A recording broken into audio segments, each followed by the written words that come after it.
Essa é uma pergunta importantíssima, cara. Eu falei algumas vezes isso nos botecos, né? Dentro do ciclo econômico, é importantíssimo lembrar que os países não são iguais entre si. Por mais que muitos sejam importantes, igualmente importantes, se é que isso é possível, dentro da atividade econômica global, eles têm papéis diferentes.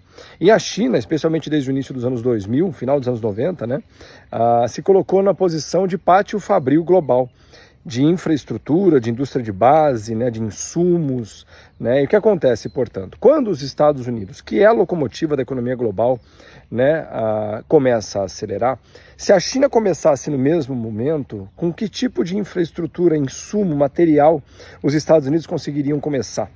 Não tem como.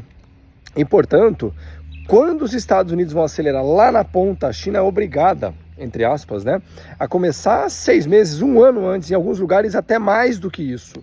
E é por isso que eu digo que a China tem um ciclo econômico interno diferente, antecipado ao ciclo econômico dos Estados Unidos. E o Brasil, por exemplo, que é um grande fornecedor de insumos para a China, né, e comprador também, a gente acaba tendo esse ciclo econômico andando na mesma forma. E, portanto, os Estados Unidos, por exemplo, se começarem a acelerar no começo de 25, a gente começa no meio de 24, a China também, né? Então é isso. Não dá para você esperar comportamentos semelhantes de entes que não têm papéis semelhantes. Isso não quer dizer que a China é mais ou menos importante, né? O Japão, por exemplo, não. São coisas distintas. Maçãs com maçãs, bananas com bananas. E é por isso, e detalhe, isso não é de hoje, tá? Isso começou no meio dos anos 90, no caso da China.